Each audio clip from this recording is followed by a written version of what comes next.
The wall is cold through my dress, like the building is trying to push me out.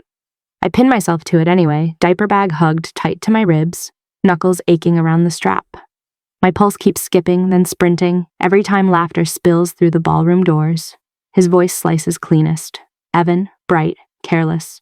"No wife," he says like he's tossing a napkin. "I'm free." My stomach flips. Sour heat crawls up my throat. Above the doors, a chandelier buzzes, tiny, angry insects trapped in glass. Applause crashes. "Evan Hale, rising star," someone announces, and the clapping swallows me whole. "Ma'am," a man says behind me, calm as a straight line. "You're wearing his wedding ring." I turn too fast. The corridor tilts. Rowan Cade stands there, sharp suit, sharper eyes, looking at me like I'm not invisible, like I'm a fact. His gaze drops to the paper name tag clipped to a catering cart beside me. Lila Hart.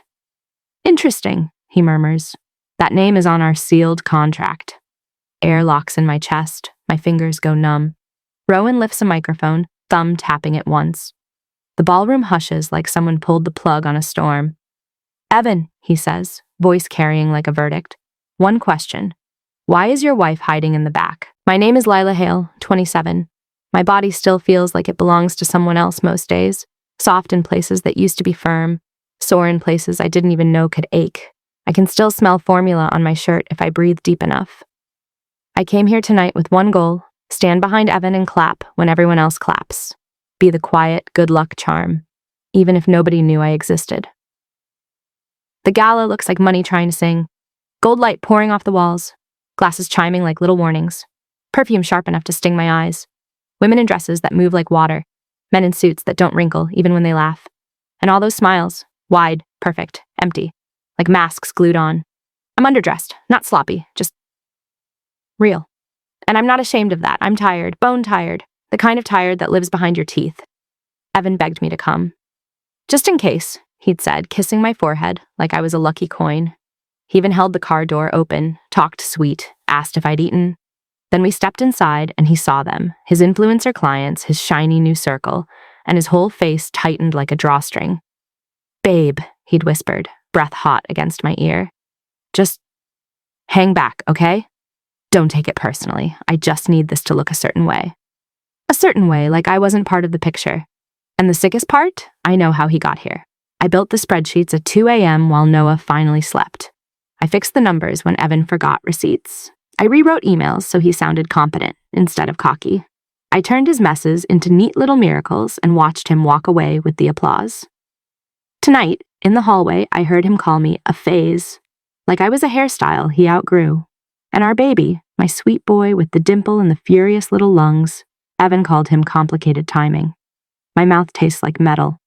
So listen, if you've ever been made to feel like a secret in your own life, stay with me. Because what the CEO says next doesn't just crack my marriage, it puts it on trial. Evan used to look at me like I was the answer to a question he didn't know how to ask. We met in a coffee shop that always smelled faintly burnt, like someone kept forgetting the timer. He was in line behind me, tapping his foot, checking his phone, then checking the door like the world was running late on him. When the barista misspelled my name on the cup, Lila turned into Lima. I laughed, and Evan leaned in like he couldn't help himself. "Lima," he said, pointing. "That's kind of iconic." I rolled my eyes, but I felt it. That small warmth, the spark that says, someone sees you. He talked fast, not nervous, fast, hungry fast. Like if he stopped talking, the dream in his head might float away. He told me he'd just moved to the city, that he had big plans, that he was going to make something of himself, and he didn't want to end up average. He said average like it tasted bitter. I was the opposite. I kept lists. I liked stability.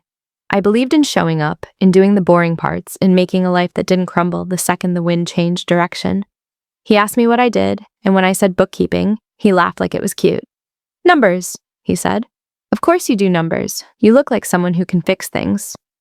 I should have heard the warning in that sentence, but I didn't. I heard hope. The first year together felt like building a small fort against the world. Cheap takeout, shared blankets, me budgeting groceries while he pitched ideas that made his eyes shine. He'd kiss my forehead before interviews, like I had magic in my skin. "Wish me luck," he'd say. And I'd say, "You don't need luck, you need a plan." He'd grin, "That's why I have you." When he proposed, it wasn't in some perfect restaurant. It was in our cramped living room, the the heater rattling, his hands shaking so hard he almost dropped the ring. He looked terrified. Not of me, of failing. "I'm going to take care of you," he promised, voice cracking. "I'm going to give you the life you deserve." I believed him. Not because the words were perfect, but because he looked like he meant them. Marriage at first was not romance. It was logistics.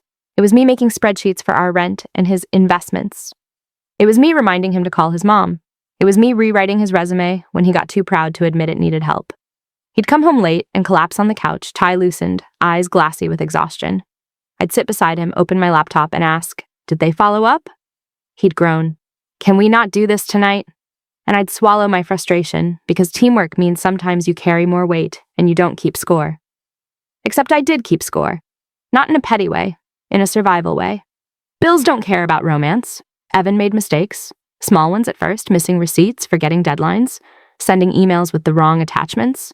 He'd laugh it off, call himself chaotic, flash that charming smile like it could erase consequences. I became his soft landing, his safety net, the person who made sure his chaos didn't turn into disaster. I'd stay up after he fell asleep and fix things, quietly, no credit, no applause. He'd wake up refreshed and say, "Babe, you're my good luck." And I'd smile like that was enough. Sometimes it was. Then Noah happened. Noah wasn't a mistake. He was a miracle that arrived like a storm. 2 pink lines. My hands shaking so hard I couldn't hold the test steady. Evan staring at it like it might explode. For a second, he looked happy, wide-eyed, stunned, soft. "We're going to be parents," he whispered, as if saying it too loudly would scare it away. He kissed my belly before it even showed. He bought a tiny pair of sneakers and placed them on his desk like a trophy. But pregnancy is not a cute montage. It is nausea that tastes like pennies. It is bones aching. It is fear at 3 a.m. It is learning how quickly your body can stop feeling like yours. Evan tried. At first, he rubbed my back when I threw up. He held my hair. He promised he'd slow down at work. And then work sped up, and he sped up with it. By the time Noah was born, Evan was already half elsewhere. Labor was long. The hospital room was too bright and too cold. The beeping of machines became my heartbeat. My mouth was dry, my skin sticky, my whole body a clenched fist. Evan held my hand and kept checking his phone. "Just one email," he'd say, thumb flying across the screen. At one point, I screamed, not from pain, but from rage. Raw, animal rage. "Put it down," I begged. "Just be here." He looked startled, like he'd forgotten I was a person and not a task on his calendar. "Okay," he said, and for a while he was present. He cried when Noah cried. He kissed Noah's head like it was holy. But something shifted after we brought Noah home. The apartment filled with new sounds, the wet gulp of a baby feeding, the hiccuping sobs at midnight, the creak of the rocking chair, my own quiet crying in the bathroom with the fan on so Evan wouldn't hear. I became a schedule. A body that functioned on 2 hours of sleep. A milk machine. A caretaker. A woman who measured her worth by how calm she could keep a tiny human. Evan became polished. Not at home. At work. On his phone. He started talking about branding, about positioning, about how appearances mattered. He started taking selfies in suits and posting them with captions that made me feel like I didn't know him. Grind never stops. Building the future. Blessed. He'd come home and toss his jacket over a chair like the house was a hotel. He'd kiss Noah quickly, peck my cheek like obligation, then disappear into his phone. When I asked him to hold Noah so I could shower, he'd do it, eyes glued to the screen, bouncing Noah like a distracted metronome. If Noah cried too hard, Evan's jaw would clench. "He's dramatic," Evan would mutter, as if our infant had a personal agenda. I started doing everything myself because it was easier than asking and being disappointed. Money got tight fast. Noah had doctor visits, formula supplements when my supply dipped from stress, a surprise bill that made my hands go cold when I opened it, the kind of bill that sits heavy in your lap like a brick. Evan insisted he needed a new watch for client confidence, a better phone, a gym membership at a place with eucalyptus towels. "It's an investment," he said, voice smooth. "People judge. I need to look the part." I wanted to scream. Instead, I opened my laptop. "Okay," I said, "show me the numbers." He frowned. "Why are you always making everything numbers?"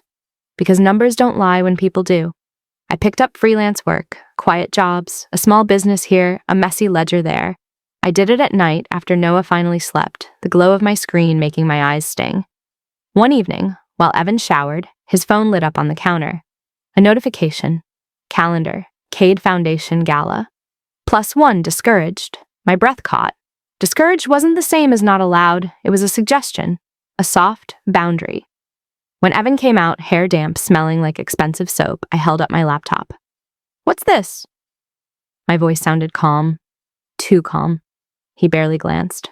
"Oh, that, I repeated, feeling my nails dig into my palm. "It's work stuff," he said quickly. "High level, mostly men, investors, donor types." +1 discouraged, I said, reading it again like the words might change. "So, no spouses?" He shrugged. "Yeah, basically. It's not a date night, Lila." The way he said my name, flat, dismissive, made something in my chest tighten. "Okay," I said. "So you're going alone?" "Yeah," he said, already turning away. "Don't make it a thing. Don't make it a thing." I swallowed the thing. I swallowed it so hard it scraped going down. Days passed. Evan got more restless, more agitated, pacing while he talked on calls. He practiced lines in the mirror. He tried on suits like costumes. Then, the night before the gala, he came home early. Strange. He brought flowers, cheap ones, but still. He kissed my forehead longer than usual. "Hey," he said softly. "So, change of plans." My body tensed automatically, like my muscles knew. "What plans?" He took a breath, like he was about to propose again. "You should come." I blinked. "Come where?" "The gala," he said, too quickly. "Just in case." "In case of what?" I asked, heart thudding. He waved a hand. "In case someone asks about family, in case it helps the image. You know, stability, warmth, all that." Warmth, like I was a prop. Like Noah and I were accessories. "I thought +1s were discouraged," I said. He smiled, but it didn't reach his eyes. "Discouraged, not forbidden, just... Look, it's a big night. I need everything to go smoothly." Something in his tone, tight, rehearsed, made my skin prickle. "And you want me there?" I said slowly, "but you also don't want me there." His smile flickered. "Babe," he said, and the words sounded like a plea and a warning at the same time. "Just come, and don't make it weird." Don't make it weird, like my existence was weird. The day of the gala, I dressed carefully. Not expensive, but clean, fitted, my hair pinned back. I dabbed concealer under my eyes because motherhood had painted dark crescents there. I stared at myself in the mirror and tried to see what Evan saw. A liability? A phase? I put on my wedding ring and felt it cold around my finger. A circle, a promise, a collar, all at once. Evan looked good in his suit. Too good. He adjusted his tie with crisp movements, jaw set, eyes bright with ambition. In the car, he held my hand. For a moment, it felt like the old Evan, the one who believed in us. Then we arrived. Ballet lights flared, camera flashes popped like tiny explosions. The entrance was a river of sound, laughter, music, voices rising over each other. My ears rang from it. My mouth went dry. Evan's hand was on mine until it wasn't. The second he spotted his coworkers, men in matching confidence, women in glittering dresses, his fingers slid away like touching me, suddenly burned. He stepped forward, shoulders squaring, smile snapping into place. "Evan!" someone called. He lifted a hand in greeting, not looking back at me. I followed, half a step behind, suddenly aware of every inch of myself. The hem of my dress, the slight sway of my hips, the diaper bag I'd insisted on bringing because Noah's sitter might need something, and I couldn't stop being a mother even for one night. We reached an event coordinator, a woman with a tablet and a headset, expression neutral but sharp. "Name?" she asked. "Evan Hale," he said, voice loud enough to be heard. Her eyes flicked to me. And Evan hesitated. A fraction of a second, but I felt it like a slap.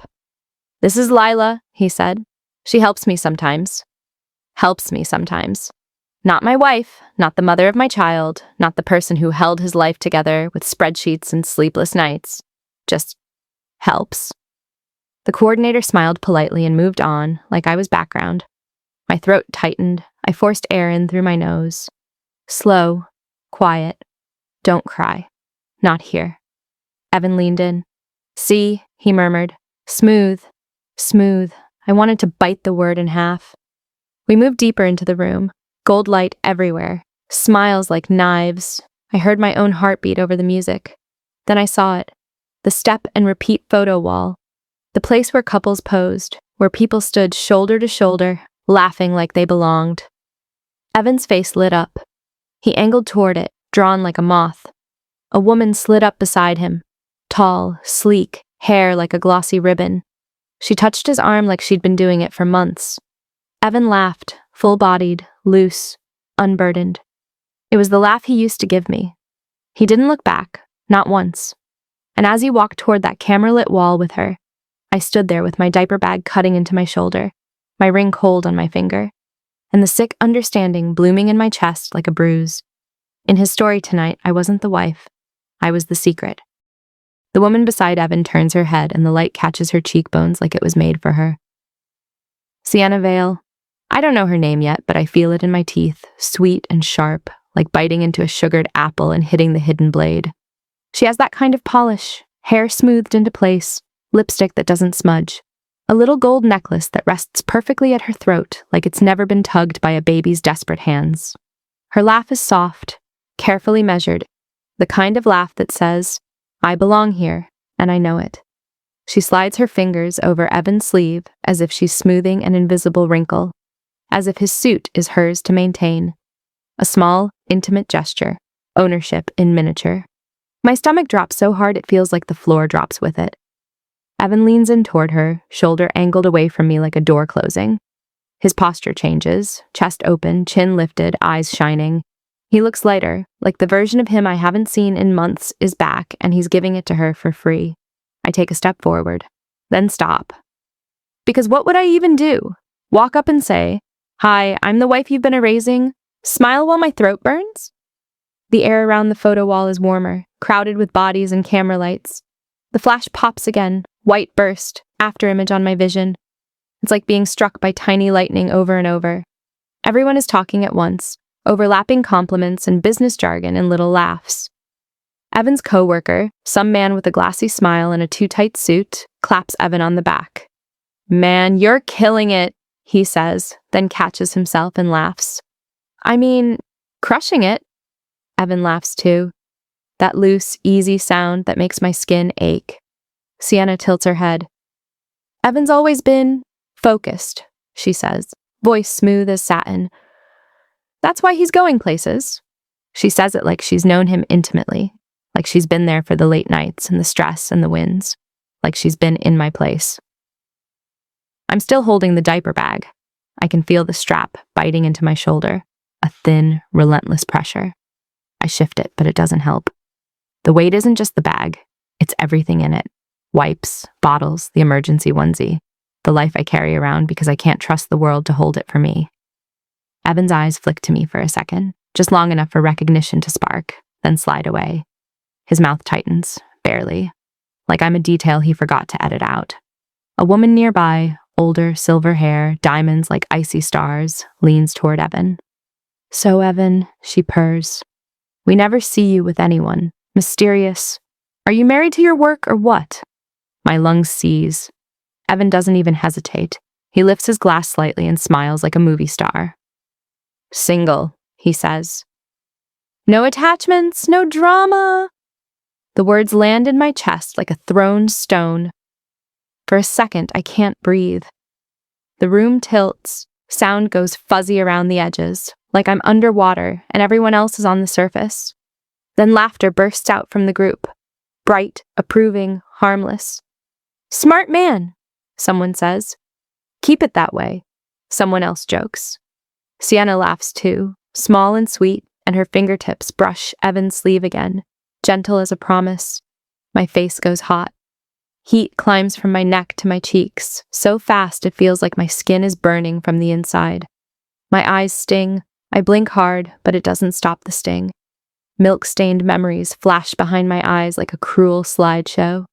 Noah's tiny mouth searching for me at 3 a.m., his fists beating my chest as if he could punch food out of my bones. Evan's side of the bed, cold, empty. Evan texting, running late, client dinner. Me rocking Noah in the dark, whispering, it's okay, while my arms trembled from exhaustion. Me heating soup and eating it standing up because sitting felt like it would break me. Me scrolling through baby photos on my phone and still feeling lonely in my own apartment. And him Him, standing under chandeliers telling strangers he has no attachments. My wedding ring suddenly feels too tight, like it's swelling on my finger, like it's trying to cut itself into me so I won't forget. I swallow. It hurts. My throat feels raw, scraped. I could walk up right now. I could say, "Actually, I'm his wife." I could pull out my phone and show a family photo, Noah's tiny face, Evan holding him at the hospital, the proof that I'm not imaginary. But I can already see how it would go. Evan would laugh. He'd put a hand on my shoulder like I'm a child. He'd say, "Babe, not now." And everyone would look at me like I'm unstable, like I'm some woman chasing a man who doesn't belong to her. He'd turn it into my insecurity, my postpartum hormones, my overreaction. And then later, in the car, he'd punish me with silence so thick it would feel like drowning. I need something better than a moment. I need something he can't twist. Proof. Clean proof. My fingers curl around my phone in my pocket. I can feel it there like a heartbeat. A tool. A witness. Evan finally breaks away from the group and strides toward me, smile still plastered on, eyes sharp. He grabs my elbow, not hard enough to leave a mark, but hard enough to steer me. His nails press through the fabric of my sleeve, a private grip. A reminder, I control the direction. He pulls me into a corner near a tall floral arrangement that smells like heavy roses and something bitter underneath. His voice drops into a hiss. "What are you doing?" I stare at him. My mouth opens. Nothing comes out at first. My tongue feels thick. "I'm standing," I manage. My voice sounds strange to me, thin, forced. He glances over my shoulder, checking if anyone is watching. "You can't just hover," he mutters. "It looks weird." Weird. That word again. I taste blood where I've bitten the inside of my cheek without realizing. "You said I should come," I say. Quiet. "Yeah?" He snaps, then catches himself, breathes, softens like a switch flipped. Just in case." "But you're... Lila, look at you." He flicks his eyes over my dress like he's assessing a stain. His nostrils flare as if my reality offends him. "You're not dressed right," he says. "This isn't a mommy meetup. Please, don't ruin this." The word ruin makes my stomach twist. Ruin. As if I'm a spill on his perfect tablecloth life. He leans closer, smiling with his mouth but not his eyes. "Go wait near the service hall, okay? Just for a bit. I'll come get you when it's... calmer." Calmer. Like I'm a storm. My face stays still. I'm proud of that. I don't let him see the crack running through me. Inside, something hard forms, a cold knot, a decision. Okay, I think. Okay. Not because I'm obedient, because I want to see how far he'll go. Because if he's willing to put me in the shadows tonight, then I need to know what else he's buried. And I need something that won't disappear when he starts gaslighting. I give him a small nod, like I'm agreeing, like I'm cooperating. His shoulders relax immediately. Relief flashes across his face. Relief that he can still arrange me. "Thank you," he whispers and kisses my forehead. A performative kiss, the kind you give a child before sending them off to sit quietly. Then he's gone, slipping back into the bright crowd like I never mattered. I walk toward the service area with legs that feel detached from my body, like I'm moving through thick water. Each step is heavy. My diaper bag swings at my side, thumping against my hip, and I hate how domestic it looks in this glittering room. The doorway to the service corridor is tucked behind a curtain. The moment I pass through it, the air changes. Cold, metallic, a sharp, clean smell, sanitizer, dish soap, steam. The carpet ends. The floor becomes hard tile. My heels click loud, embarrassing. I slow down. Voices back here are clipped, practical. No laughter, no fake warmth. Staff weave around each other with trays and carts. Wheels rattle, metal clinks. A dishwasher roars somewhere like an angry ocean. I press my palm against the wall again. This wall is colder than the ballroom's. It feels like truth. My phone is in my hand now. I didn't remember pulling it out. My fingers tremble so much the screen jitters. I open the camera, then stop. My hands shake too much. I open the voice recorder. Better. Easier. I hit record and slide the phone into my pocket, microphone facing outward. My heart beats so hard I feel it in my throat. A catering manager rushes past, then pivots and stops when she sees me. "Oh, thank God," she says, breathless. "Lila, right? Lila Hart." My brain stutters. Hart. My maiden name punches me in the chest. I stare at her. "What?" She steps closer, scanning my name tag clipped to the cart nearby. The tag reads, Lila Hart, printed neatly like it's official, like it's always been true. My skin goes icy. Goosebumps explode along my arms. "I've been looking for you," she says. "The VIP donor package needs final confirmation. They said you'd be back here because you don't like crowds. That's what the note says." My mouth is dry. I swallow and it feels like sandpaper. I start and my voice catches. "I'm not," but I am. I remember. Months ago. Evan at the kitchen table, laptop open, face glowing with that frantic ambition. "Babe," he'd said, "I need you to sign something. It's just admin, a confidentiality thing. They want your name on the consulting paperwork because you're the numbers person. It'll make us look solid."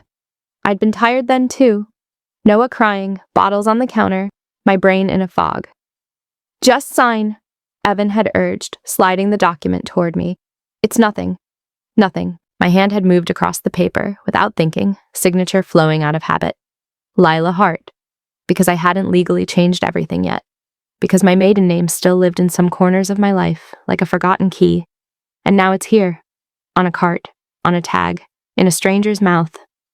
My stomach turns over, slow and nauseating. The manager is still talking. "We've got the sealed folder ready. Mr. Cade's team is waiting. We just need you to..." Sealed folder. Cade. My pulse spikes. I take a shaky breath and force my face into something neutral. Something usable. "What? Package?" I ask, voice barely there. She looks surprised, then laughs nervously. "The donor agreement, the rebrand plan, the whole thing. You're the consultant. Lila Hart. You're kind of the reason this gala is happening at this scale." The words don't feel real. They feel like a bad dream. Because in my world, I'm the woman holding the baby while Evan builds the future. In this corridor, my name is attached to power, to money, to sealed contracts. I stand very still. My bones feel hollow. My hands are cold and sweaty at the same time. And suddenly, like a camera snapping into focus, I see the shape of the truth. Evan didn't get lucky. He didn't impress anyone with raw talent. He used my identity like a mask. He used my credentials, my work, my brain. He took my signature and wore it like a suit. A slow, terrifying clarity settles over me. It isn't panic anymore. It's something heavier, something sharper. Betrayal has a temperature. It's cold. It's the cold of a service corridor when you realize the man you married has been living off your name while telling the world he has no attachments. My phone trembles in my pocket, still recording. Good. Let it record this. Let it record my breathing. Let it record the moment the love in me finally stops making excuses and starts making space for something else. Evan's laugh won't leave my ears. It loops, bright and careless, like a song that's stuck because the player is broken. Single. No attachments, no drama. The way he said it, easy. Like it wasn't even a lie worth tasting. My stomach keeps trying to climb out of me. I lean over the catering cart, palms flat on the cold steel, and breathe through my nose. In, out. Slow. My lungs feel too small for the air back here. The corridor smells like hot water and lemon sanitizer and something scorched from the kitchen. The kind of smell that clings to your hair. My diaper bag hangs from my shoulder like a confession. It bumps my ribs when I shift, a soft thud that shouldn't feel like an insult, but somehow does. Noah. My mind slams into Noah's face the way it looks right before he falls asleep, lashes resting on his cheeks, mouth soft, one hand curled like he's holding an invisible thread. And then my brain does something cruel. It throws me forward in time. I see him older, maybe 6 or 7, standing in the doorway with his backpack too big for his body, looking up at me with that honest, devastating curiosity kids have. "Mom?" he asks. "Why didn't Dad want us at his party?" The question hits like bile, hot and sudden. I swallow hard. My throat tightens, my eyes burn. Because what would I say? Because he was ashamed tastes poisonous. Because he wanted to look free is worse. Because the answer isn't about a party. It's about how Evan learned to treat love like something you tuck away when it doesn't match the outfit. My fingers shake as I pull my phone out. The screen blurs for a second because my eyes are wet. I blink hard, the sting sharp. My thumb hovers over my email app. Do it, I tell myself. Don't just feel it. See it. I open the old inbox I only use for freelance work. My numbers email, the one Evan always called boring. The one he said made him sleepy when I talked about it. I search my maiden name, Hart. Results pop up instantly, like the past has been waiting, patient and smug. My chest goes tight again. There's a chain, a long one. Subject lines I recognize, projects Evan claimed as breakthroughs, the rebrand plan, the turnaround model, the pitch deck that made him stand out. I tap. My own words stare back at me. Bullet points, clean formatting, the exact rhythm of my mind on paper, practical, steady, sharp. I can almost feel my late-night focus again. Noah asleep, my laptop warm on my thighs, the apartment silent except for the fridge humming. I scroll and my body goes cold, forwarded, forwarded, forwarded again. Evan's name on top, my signature, gone. The footer where I wrote, Best Lila Hart, has been stripped like skin. In its place, Best Evan Hale. My vision tunnels. My ears ring. Somewhere down the corridor, a tray clatters, metal on metal, and I flinch like I've been struck. I scroll faster, frantic, hungry, as if speed can change what I'm seeing. There it is. My original email, time-stamped, sent to Evan. Me being supportive, me being a wife, me handing him my work like a warm loaf of bread. Hey, love, I'd written.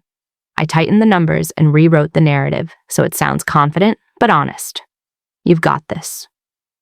And then Evan's reply. So casual it makes me want to throw up.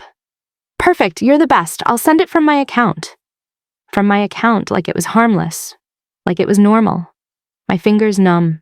The phone feels slippery in my hand. I grip it harder until my knuckles ache. A sound escapes my throat, small, strangled. Not a sob yet. More like the body's first attempt at screaming. I clamp my teeth together. Not here. Not now. The corridor sways slightly. I press my hip against the cart to steady myself. Cold metal seeps through my dress. My heart is pounding too hard, too loud. I half expect someone to hear it and look at me like I'm malfunctioning. I stare down at my ring. Gold. Simple. The band Evan slid onto my finger with shaking hands and bright promises. Now it feels like evidence. I twist it. Just a fraction. The skin beneath is pale, indented. Like my body has been holding on to this even when my mind was too tired to question. Footsteps approach, measured and quiet. Not hurried like staff. Not clicky like heels, a different rhythm. Controlled, intentional. I lift my head. A man steps into the corridor from behind the curtain, and for a moment, the light from the ballroom spills around him, like a halo that doesn't belong. He pauses, one hand braced lightly against the doorframe, shoulders slightly slumped in a way that shouldn't fit someone who runs everything. Rowan Cade. I recognize him instantly because everyone inside is orbiting his name like it's gravity. But up close, he doesn't look like a billboard. He looks tired. Not sloppy tired, heavy tired. Like power isn't a crown, it's a weight you never get to set down. His suit is perfect, but his eyes aren't shining. They're focused, quiet, watchful. He looks at me and doesn't look through me. His gaze drops, diaper bag, my hands gripping the cart, the ring on my finger. The slight tremor I can't stop. Are you lost? He asks. His voice is gentle, which makes my throat tighten again because I'm not prepared for gentle. I've been swallowing sharpness all night. I almost lie, almost say, no, just waiting, because that's what I do. I smooth things. I make myself smaller. I make it easy. But my mouth betrays me with the truth. No, I say, and my voice cracks on the word. I clear my throat, swallowing air that feels too cold. I'm just not allowed in there. The sentence hangs between us. I hate how pathetic it sounds. I hate how honest it is. Rowan's expression shifts, not pity, something else. A kind of stillness, like a door closing quietly in his mind. His eyes move to the name tag clipped to the cart. Lila Hart. For a heartbeat, he just looks at it. Then he looks at me again. Hart, he says softly like he's testing the shape of the name. Lila Hart. My skin prickles. Every tiny hair on my arms lifts. Yes, I whisper, and it feels like admitting a secret I didn't even know I still had. Rowan's jaw tightens. He exhales through his nose, slow. Our legal team flagged that name, he sallied. Lila Hart, the strategist behind the turnaround plan we admired. Admired, the word lands wrong in my chest, too bright for the darkness I'm standing in. I give a small, broken laugh that isn't laughter at all. That plan, I say, voice thin, was written at my kitchen table while my baby slept in a swing that kept squeaking. Rowan's eyes narrow slightly, like he's concentrating, like he's listening to something under my words. My hands start to shake harder, not from cold now, but from the pressure building behind my ribs. I can feel my heartbeat in my fingertips. I wrote it, I say. The confession tastes like iron. I built the financial model. I signed the NDA. My breath stutters. Evan told me it was a favor, just admin, he said. He said I'd get credit later. Later. A word people use when they plan to never. Rowan's face goes very still. Not dramatic, not loud, worse. Quiet fury is like a blade you don't see until you bleed. He doesn't shout, he doesn't gasp. He just looks at me, then glances toward the ballroom curtain as if he can see through it, through the chandeliers and applause and lies, straight to the man at the center of it all. So he didn't just hide you, Rowan says, voice low, controlled. He hid the truth. My throat tightens again, but this time it's not just pain, it's recognition. Yes, he hid me because I am the truth. I swallow and my eyes sting again, but something steadies inside me, a small, hard core forming where my soft excuses used to be. A voice crackles over the ballroom speakers, muffled through the curtain, but still clear enough to slice. Ladies and gentlemen, the host booms, let's welcome Evan Hale, future partner material. Applause swells like a wave, distant but loud. My stomach flips again, and I almost laugh at the cruelty of it. Future partner material. My future partner is out there pretending I don't exist. Rowan's hand lifts. He's holding a microphone now, the black metal sleek in his grip. He taps it once, and even back here, the small pop of sound feels like a gunshot without the violence, just the shock. He looks at me, and in his eyes there's a question. Permission. My breath catches. I think of Noah's future face. I think of my name being erased. I think of Evan's voice saying, no attachments. My fingers curl around the edge of the cart until my nails bite. I nod once, small, final. Rowan's mouth tightens into something like resolve. We're about to correct that, he says, and the air changes, not warmer, not softer, sharper, like the world has just inhaled, about to speak the truth out loud. My hands stop shaking first, not because I'm calm, because something inside me hardens into shape. I don't want to scream. I don't want a scene that gives Evan a story he can tell later. How his unstable wife embarrassed him, how he tried so hard, how I couldn't handle success. No, I want clarity. I want the truth to stand up in a room full of polished lies and not blink. I want my name back. I want my baby protected from a father who treats family like a stain you scrub out before photos.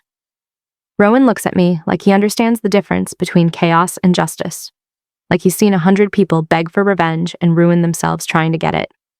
One sentence, he says quietly. That's all it takes. It ends the performance. The microphone is still in his hand. The metal catches the corridor light. It looks heavier than it should. He doesn't move toward the curtain yet. He waits. Permission. My throat tightens with it, this unfamiliar respect, this pause where my voice matters.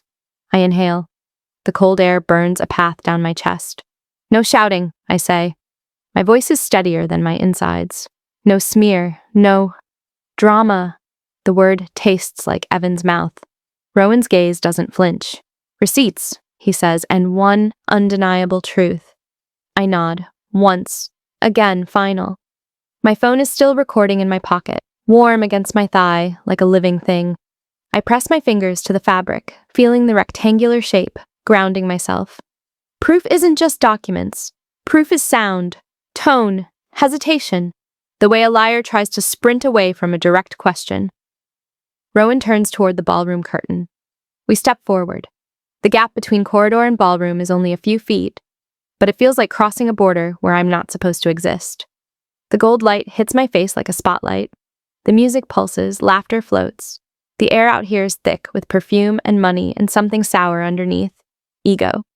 Rowan lifts the mic slightly, testing the weight again.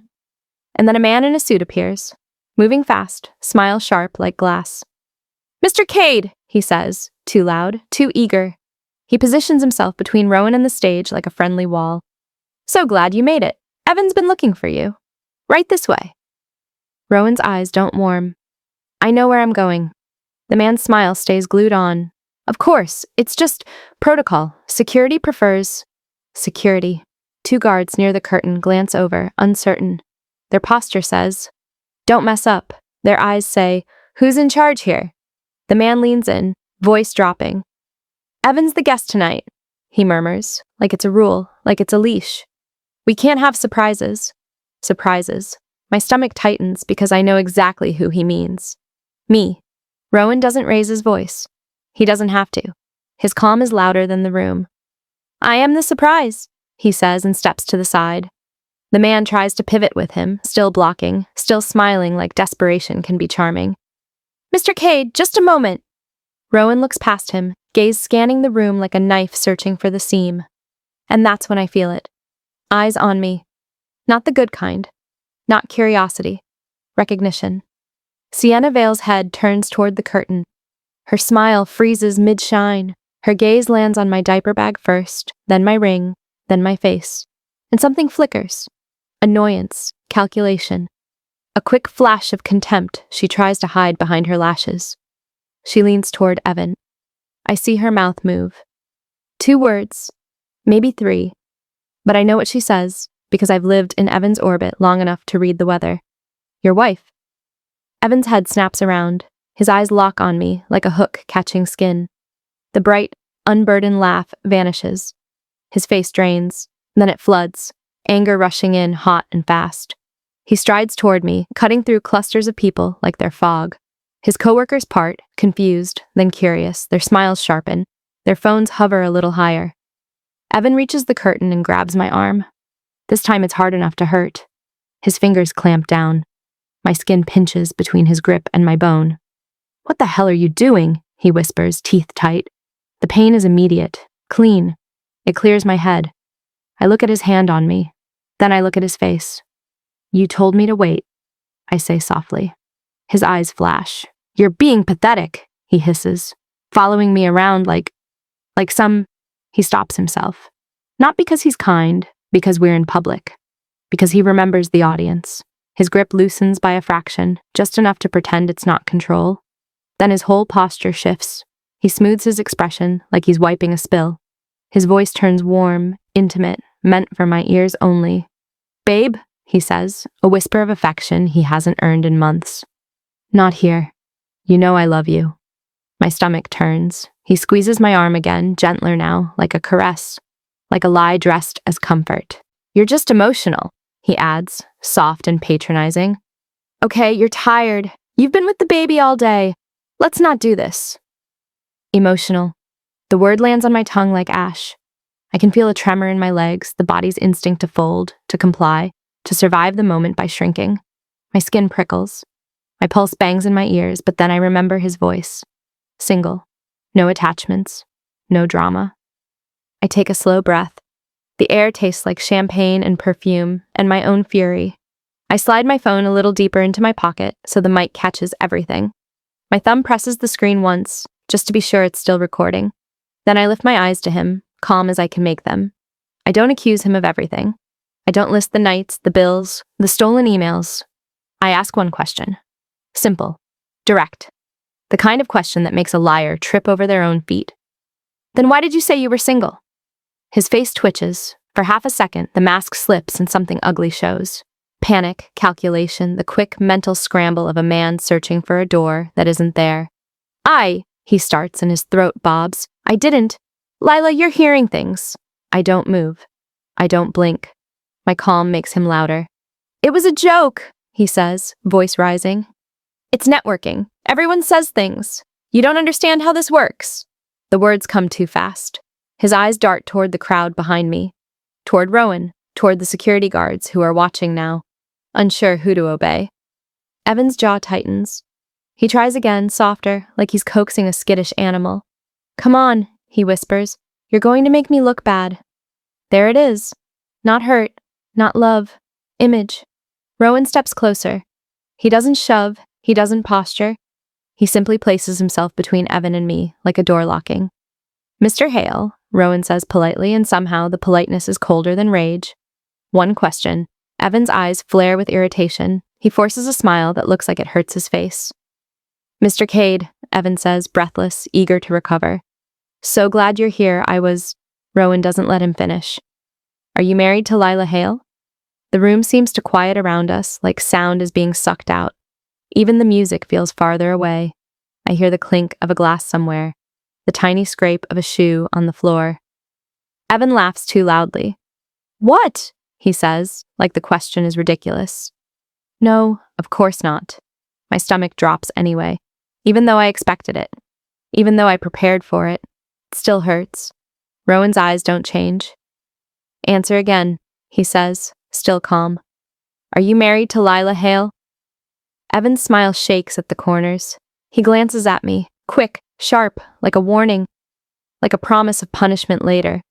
Then he looks back at Rowan and says, clearer, firmer, crueler. No. Twice. 2 denials.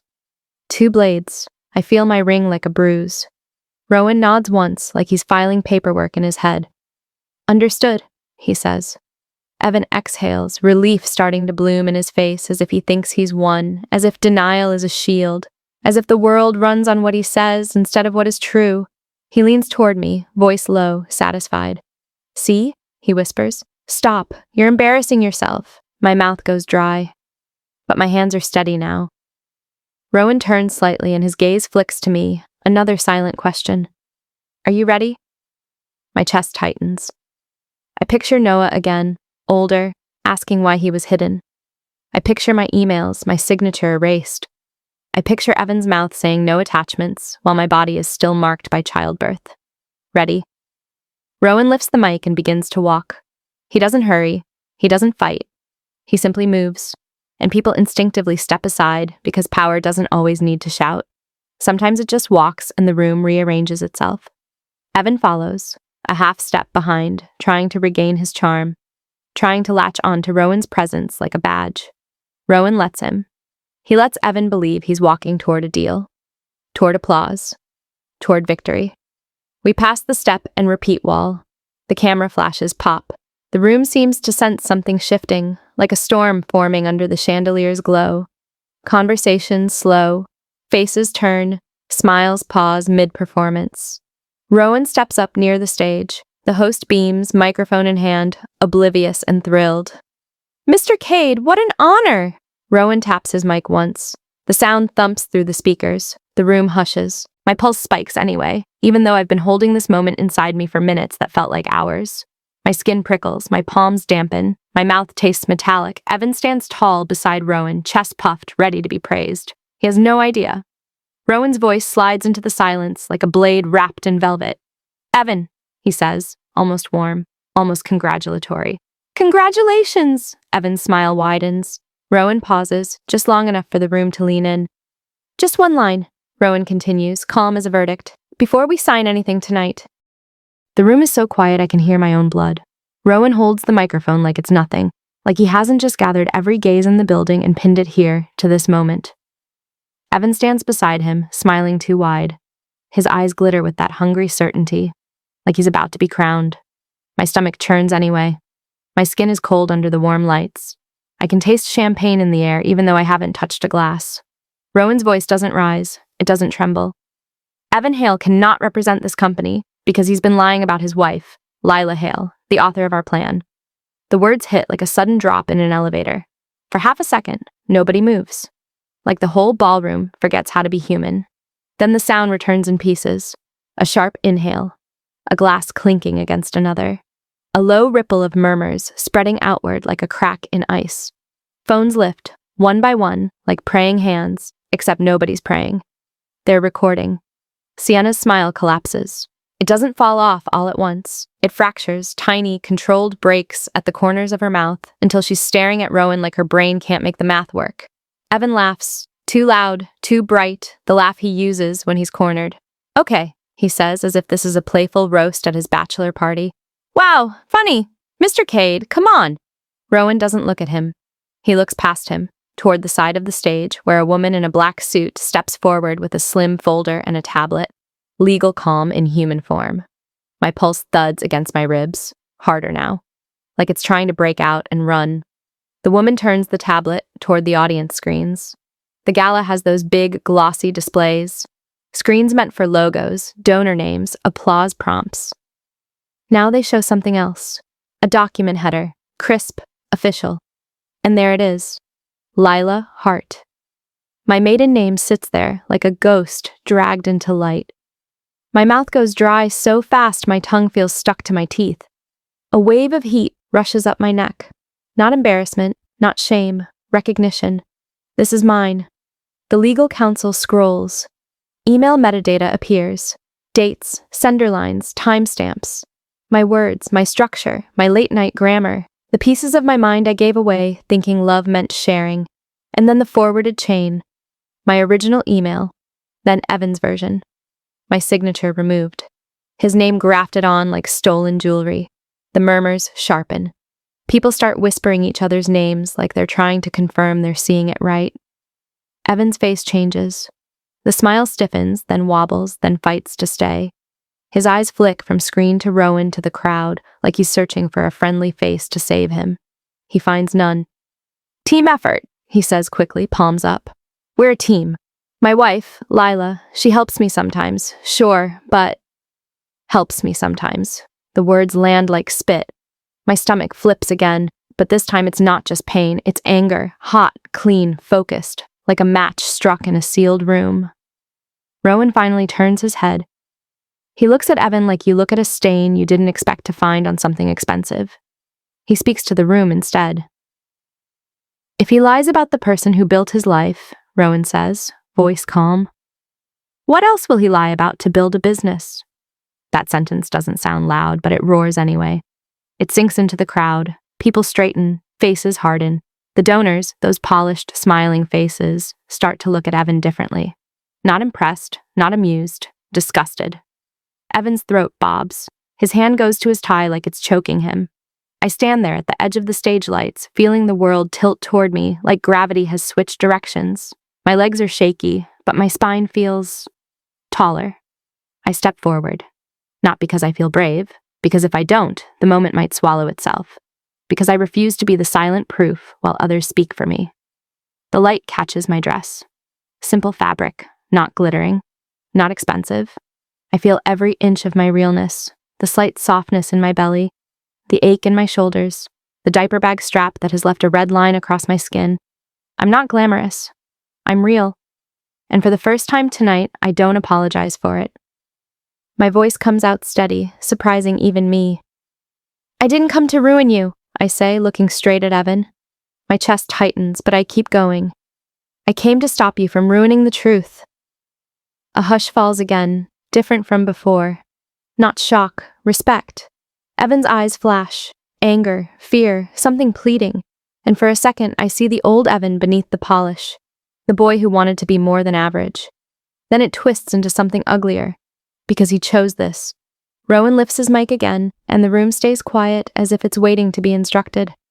The deal is void, he says simply. Effective immediately.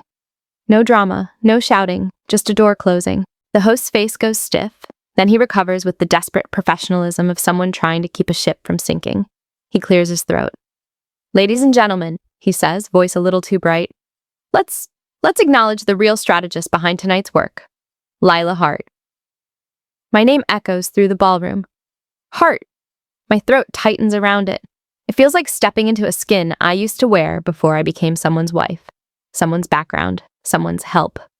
Applause starts, hesitant at first, then grows. Not because they love me, because they love a story that makes sense. A narrative with a villain and a reveal and a clean moral. Still, the sound hits my chest like a wave. I blink hard. I refuse to cry here. Not because crying is weak, because I want my eyes clear when I look at Evan. Sienna takes a step back, then another, as if distance can erase her involvement. Her cheeks are pale under her makeup. Her eyes slide away from me, then away from Evan. When someone nearby whispers her name, she stiffens like she's been slapped. Evan's hand reaches for mine, his fingers graze my knuckles. The touch is too familiar. It wakes up 1,000 moments. His hand in mine on our wedding day, his palm on my belly when Noah kicked, his fingers lacing with mine when he needed comfort. But now it feels like a trap. Please, he whispers, so low only I can hear. His breath smells faintly of mint and panic. Think of Noah. My heart twists. My stomach drops. The name is a hook in my ribs. For 1 second, the urge to soften rises in me like a reflex, like muscle memory, like the old me who always carried the weight so he wouldn't have to. Then I remember his voice. No attachments. No drama. I pull my hand back. My ring flashes under the lights, a small circle of gold that suddenly feels like a question instead of an answer. I am thinking of Noah, I say, voice low, and it comes from somewhere deeper than anger, somewhere that aches. That's why I won't let him learn love from a lie. Evan flinches like I struck him. His eyes go glassy. He swallows hard. Lila, he starts, voice cracking, and for a moment it sounds real, but the room is watching. The room is hungry, and I'm done feeding it pieces of myself. I turn. Every step away from the stage feels like pulling a thorn out of my skin, painful, slow, relieving. Behind me, Evan follows. I hear his shoes on the floor, too fast, too close. I feel his presence like heat at my back. Please, he says again, voice higher now. Please, babe, just talk to me. Not here. Not like this. Not like this, as if there was ever a right way to be erased. The corridor curtain brushes my shoulder as I slip back into the service hall. The air turns cold again, and I welcome it. It clears my head. It makes everything feel real. Evan grabs for my arm, but I step away before he can clamp down. Lila, he says, and his voice cracks fully now, the polish gone. I can fix this. I can just... Please. His eyes dart around, wild. He's not used to losing control. Then he stops, dead still. His gaze locks on something down the corridor. A woman stands there in a tailored blazer, holding a folder close to her chest. Calm, professional, unmoved by Evan's desperation. Beside her, Rowan speaks quietly, his posture relaxed like he planned this hours ago. The woman's eyes meet mine. Not soft, not cruel, practical. The kind of eyes that build exits. Evan's face drains again, slower this time. What is this? He whispers, voice thin. Rowan turns his head slightly, speaking with the same measured calm as before. Protection, he says. My breath catches. The folder in the woman's hands looks heavy with possibilities. Boundaries, custody. My name written where it belongs. Evan's mouth opens, closes, opens again, but no sound comes out. For the first time tonight, he looks truly exposed. Not embarrassed, unmasked. And as I stand there, my diaper bag strap cutting into my shoulder, my ring cold on my finger, my heart hammering in my chest, I realize something with a clarity that makes me dizzy. I'm not hiding anymore. He is. The car smells like old coffee and baby wipes. Familiar, safe. My hands are still shaking on the steering wheel, fingers slick with sweat, and I can hear the Gala through the glass. Muffled music, distant laughter, like a party happening underwater. And the quiet in here. It feels like oxygen. I breathe in until my ribs ache. Then I break. A sound crawls out of me. Half laugh, half sob, and suddenly my face is wet. Tears slide into the corners of my mouth, salty, warm. I press my forehead to the wheel and let it happen. Not because I lost a husband, because I found myself again. Because one day Noah will look at me and he won't see a woman who begged to be included. He'll see his mother standing in the light, saying my name like it belongs to me. My phone buzzes with a message from Rowan's assistant. Short, professional, unreal. A formal offer. My name written correctly. No helps sometimes. No erasing. I wipe my cheeks with the back of my hand and type back with trembling thumbs. Remote work. Flexible hours. Childcare support. I don't ask like I'm lucky to be considered. I ask like I know my worth. Later, when the city is quieter and the adrenaline has drained out of my body, my voicemail lights up. Evan's number.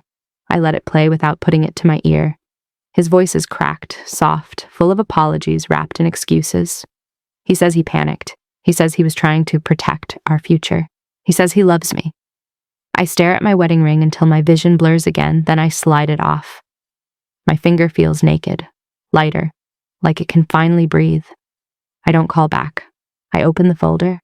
I file what needs to be filed. I choose peace with both hands. Because here's the truth that sits heavy and simple in my chest. If someone makes you a secret, they're not protecting you. They're protecting their image, and I'm done shrinking for someone else's spotlight. Tell me, have you ever been minimized in public by someone who loved you?